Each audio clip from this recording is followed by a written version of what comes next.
Всем привет. Короче, я тут апнулся сразу до 70 уровня, уже 75-й. Немного это внеплановый такой ап, но куда деваться, как говорится. Слишком много книг было съедено, я, честно, не думал, что сразу кинет на 70 уровень. Я думал, здесь как-то это все немножко продумано. Вот. Но, с другой стороны, тоже хорошо, что кинула на 70 уровень. Начну собирать 70-ю легу, и там уже нужно будет 80-ю собирать, красную, и потом уже точить золотую. В общем, что по персонажу? БР маленький для 70 уровня, очень маленький. Резисты, с резистами тоже пока не очень все хорошо. И я имею в виду со стихийными резистами. Ну, потому что только апнулся, и только два окна у меня открыто. Вот это окно и вот это окно у меня откроется после прохождения квеста. Я, честно, не помню, что это за квест. Я посмотрел. Он перекидывает на катакомбы. Вот он. Он перекидывает на катакомбы. И тут на некрополь. И я не знаю, либо должно что-то упасть с некрополя или с катакомб, либо мне нужно некрополь пройти на 30 уровень. В общем, я, честно, не помню. Если вы знаете, напишите либо в комментариях, либо, если вы с моего сервера, напишите в чат гильдии мне. В Телеграм. Потому что я реально не помню. Так, что с центральными резистами, с общими? Здесь у меня все неплохо. Здесь у меня 1/8 резист стоит, 1/7 и 1/6. Но есть уже 2/6 и уже 2/5. То есть осталось совсем чуть-чуть. И я поставлю сюда 2/7. И в общем уже показатель резиста, он уже 819. Будет, когда поставлю 2/7, будет уже там порядка 860. 870. И это уже достаточно хороший показатель резиста. Конечно, да, в идеале там догнать до 1000. Вот. Но уже с таким показателем резиста достаточно комфортно играть. То есть здесь я уже заморачиваться не буду. Я поставлю 2/7 и все. Я как бы упарываться прям конкретно там в создание резистов я не буду. Уже это для меня достаточно хороший показатель резиста. Со стихийными, да, резистами здесь пока не очень хорошо все, потому что их здесь мало, нужно много. В идеале нужно семерочек седьмого уровня резистов много. Но пока что имеем, то имеем. Вот. Ну, хорошо, что есть вино. Карты падают. В целом, как бы, я думаю, с этим здесь тоже проблем особых не будет. Что со шмотом? Шмот у меня 50-й. Вот, собственно говоря, я думал, что посижу на 60-м и потихонечку подготовлюсь к 70-му, то есть скоплю криптов, потому что криптов нифига нет. Вот косяк, вот что меня беспокоит. Нет криптов, а здесь нужно очень много криптов. Здесь нужно 5000 на брошь, 5000 на кольца. Это уже 10 тысяч. И еще нужны на вот эти элементы. То есть на повышение, на легу. Я не помню, поскольку их нужно, но тоже приличное количество. Я думаю, там порядка 12-15 тысяч криптов нужно. У меня всего 500. Черт возьми, и это не очень хорошо. Поэтому я хожу пока в 50-й леге. У меня даже здесь кольцо одно 30 уровня. Вот, но я уже думаю, буду копить уже на 70-й, не буду доделывать. Вот, быстрее скоплю, быстрее сделаю легу 70-ю. По медальке, звание я поднял. Да, я поднял звание. Пока еще не до максимума. Насколько сейчас позволяет мне количество чести купить? Да, вот эта серая медаль. Но я, насколько знаю, на 70 уровне уже можно купить вот эту медаль. Ну, на сегодня я максимальный лимит уже выполнил по количеству чести. 50 тысяч чести. Вот, завтра сделаю еще 50, ну и так далее, и так далее. Вот нужно доходить вот до этой медальки. Обязательно. Здесь и показатели выше. Вот, а у меня сейчас, так как проблема с БР, если на там 50 уровне это был хороший показатель БР, то на 70-м это, ну, вообще прям днище. Прям такое откровенное днище, потому что здесь, в Артюн, люди на 50 уровне докачиваются до 800 КБР. То есть хорошим показателем БР на 50 уровне считается 500. Примерно, да, 800 это уже там топы. На 60 уровне там особо ничего не меняется, но в целом, как бы на 70 уже должен быть лям. Уже должен быть лям, но как бы всего 227 тысяч, и это, конечно, очень-очень-очень плохо. Это беда. Вот. Особенно для меня, я привык просто сидеть на уровнях. То есть я привык постепенно апаться, не торопиться. Там зашел на 50 уровень, выкачался вот до максимума. Перешел на 60-й, там поднялся до максимума и так далее, да, 70-й, 80-й, здесь прям, конечно, беда. Но, как говорится, что имеем, то имеем. Вот. Что по данжам? Что по данжам? Я сегодня уже проходил Лича. Я его прошел в соло. Хард. Я его вытащил. Но достаточно долго я это делал. Очень много хила на боссах, очень много времени тратится. Конечно, в идеале ходить вдвоем. Вот. Самсара, логово демона вот это вот. И Evil Moon, Луна. Ну, я в них просто как бы нет смысла мне в них ходить вообще. Потому что... Ну и в Самсару тоже нет смысла ходить, когда уже открыт Лич. Естественно. Вот. Что порадовало, что с Лича падает очень много плюшек. Очень много плюшек. То, что не падало в Demon Slayer, здесь падает просто с обычных данжей. Здесь падают вот такие камни, лунный камень, песок падает на повышение сильфов. Падают камни на красный шмот, то есть на ап красного шмота. Падают элементы для повышения шмота на сильфа, для чар шмота на сильфа, то есть элементы падают. Короче, очень-очень-очень много всего, это, конечно, очень радует, но нужно повышать БР. Реально очень сильно и очень быстро повышать БР. Я пока не знаю как. Ну как, в смысле не знаю. Я понимаю, что все по ивентам, естественно. Мы ждем ивенты. У меня здесь очень много чего качать, очень много кнутов. Здесь вот спрятано. Сколько? 30, 60, 70 тысяч здесь лежит. И 4 тысячи здесь. Их нужно все вливать, естественно, и в интеллект. Тут очень много качать еще атаки, очень много качать дефа. У меня конюшня еще 9 уровня, да, еще 10 нет. Здесь только 2. Да, здесь вообще кнутов золотых мало было, в принципе, влито. Еще даже 3 уровня нет.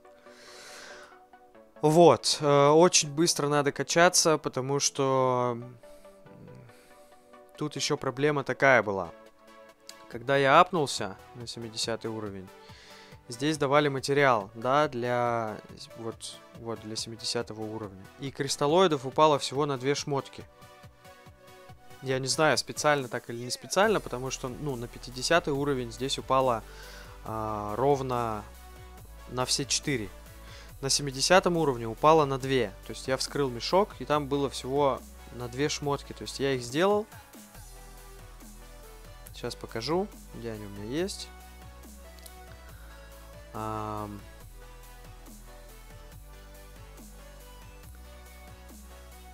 Вот они.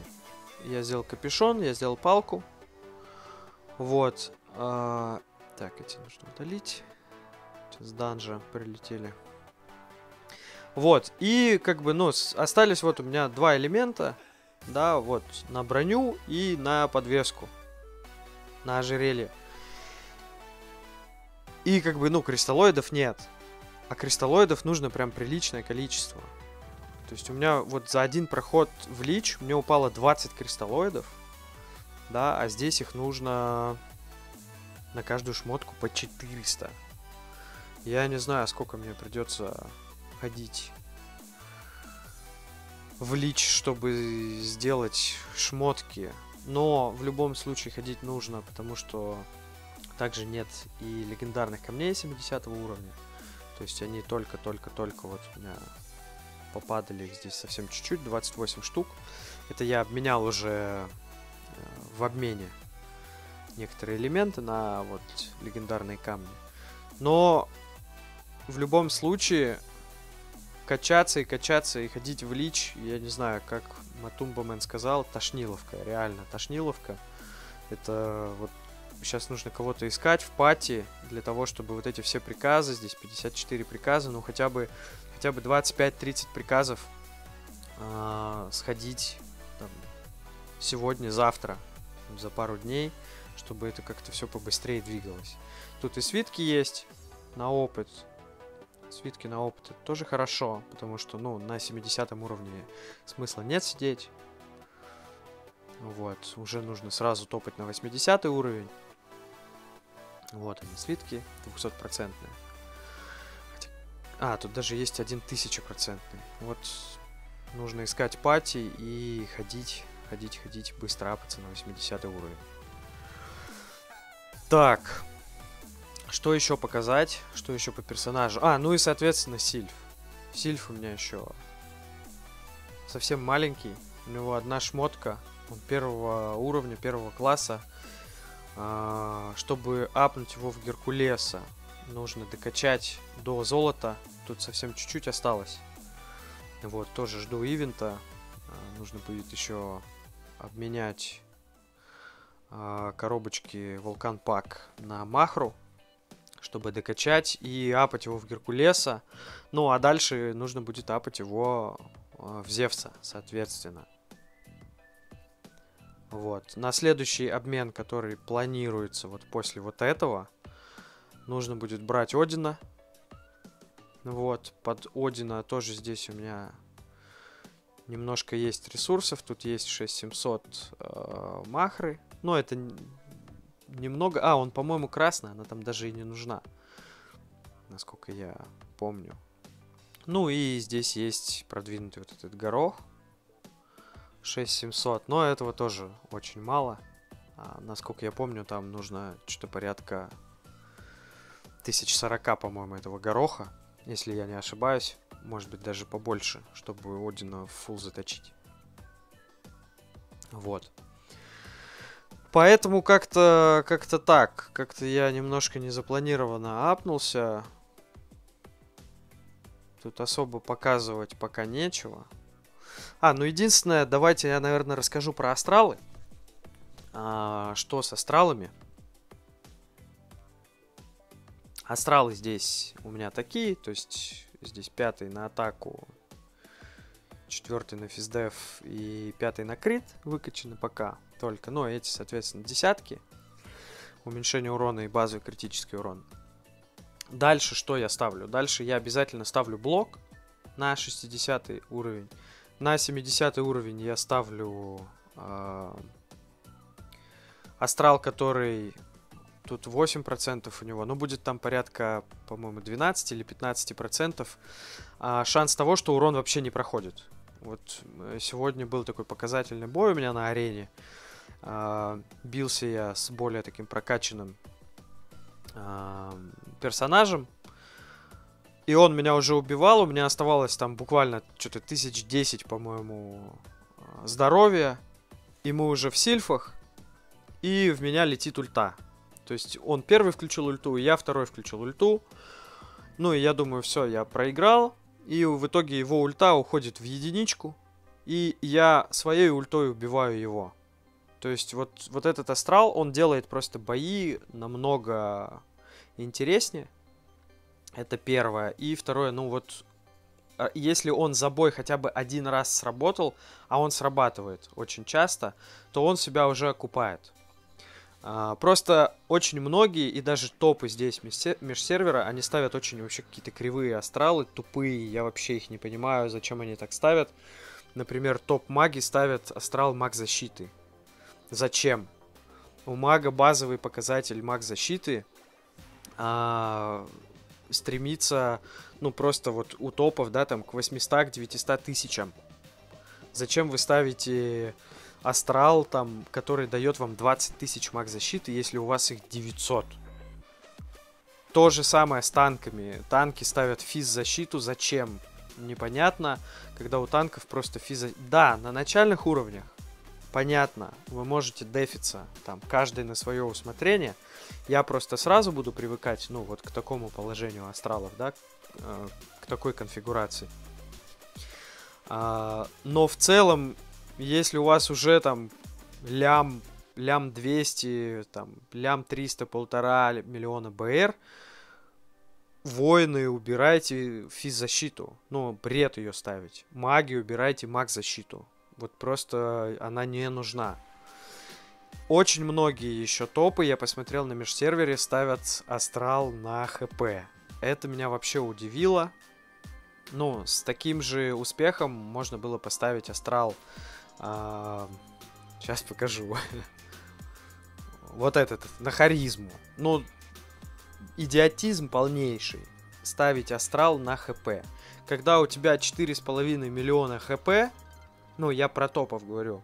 Когда у тебя 4,5 миллиона ХП, ты ставишь астрал, который добавляет... По-моему, астрал ХП добавляет там что-то порядка 50, что ли, тысяч. Или также даже 20. Но если 20, это вообще просто караул. Вот. То, ну, если 50 тысяч, еще как бы... Ну, все равно, нет, я не понимаю. Ну, как вы ставите астрал на 50 тысяч здоровья, когда у вас там 4,5 миллиона общего здоровья? Зачем? Когда, в принципе, любой удар по вам, он выше, чем 50%. Ну, ой, выше, чем 50 тысяч. На там топы, когда бьются, по ним там урон летит по 150, там по 200 тысяч. Зачем вам этот астрал, когда вы можете поставить вот этот астрал, да, который 100% за бой сыграет один раз, и он уже себя окупит, и окупит вот этот астрал на ХП. И плюс вот этот астрал я обязательно рекомендую всем ставить. Это астрал, который снижает шанс попадания по вам критическим уроном. То есть крит по вам будет проходить на 10 уровне этого астрала. 50% шанс, что крит по вам не сработает. И это просто тоже чудо реально астрал, который в связке с прокачанным блоком, особенно у танков это хорошо работает, ну и у всех остальных тоже. Когда вы прокачиваете себе большой показатель блока, когда вы прокачиваете вот этот вот астрал, плюс у вас еще брошь работает на то же самое, то есть он снижает еще на 10%, уменьшает шанс попадания критического урона по вам, у вас в итоге получается в 60, наверное, процентах случаев, что по вам не проходит крит. Плюс он проходит по вам в блок, то есть это обычная плюшка проходит, которая проходит в блок и которая без крита. Ну, то есть урон минимизируется вот просто по максимуму. Луком и танком дополнительно я рекомендую, конечно, ставить руну Стража, да, которая снижает еще урон. То есть, когда у вас летит ульта, у вас стоит вот эти два астрала, да, у вас еще есть вот такая руна. Вы просто кидаете эту руну под ульту, и очень-очень большая вероятность того, что ульта прилетит не в крит, она прилетит просто плюшкой обычной, прилетит в блок, и еще и вот со снижением урона. То есть, ну, сами бои становятся интересными, реально интересными, когда ульта может улететь в единичку, когда там какие-то удары просто очень часто не проходят в крит. То есть вы просто начинаете стоять очень долго под прессингом большого количества урона. И я рекомендую вот такую комбинацию астралов ставить абсолютно всем. И луком, и магом, и танком. Луки, конечно, могут какой-то один из этих астралов убрать, да, вот этих желтых на свое усмотрение и поставить все-таки, да, там дополнительно маг-защиту, физ-защите, да. Ну, потому что просто у лука деф сбалансирован. Он делится 50 на 50, там, и физ, и маг. Да, если у танка там преимущественно физ, у мага преимущественно маг деф, то у лука как бы усредненное значение. И он может, конечно, поставить, там, усилить себе там, на 20 тысяч какую-то из защит. Но в целом я бы все-таки нивелировал это как-то, может быть, камнями и поставил вот этот все равно астрал сюда и вот с такой комбинацией ходил. Почему? Потому что играть интересней и очень часто, ну вот как сегодняшний бой, про который я рассказывал, случаются такие моменты, когда ты там на сопле остаешься и очень часто вот этот вот астрал срабатывает. Я не знаю, видимо, в игре это как-то подкручено. Я потому что замечал это очень часто. То есть остается прям совсем чуть-чуть, ты думаешь, вот-вот сейчас я умру или наоборот убью соперника. И весь твой урон или его урон прилетает в единичку. И в итоге как бы персонаж стоит. То есть вот по астралам я рекомендую всем вот такую конкретную комбинацию. Ну, соответственно, у танков здесь будет стоять вот так вот маг-защита. Да? Логично, понятно. Вот, это что касается астралов. Что касается астралов, как-то так. Про астралы, по-моему, все, что хотел, рассказал. Вот, про резисты, как и говорил, расскажу чуть позже. Ну и в целом здесь все, наверное, показывать больше и нечего. Про ковку, наверное, расскажу как-нибудь в другом видео. Возможно, как-то с резистами совмещу. И про ковку поговорим, и про резисты. Вот. Ну все, наверное. Всем пока. Услышимся, увидимся в следующих видео.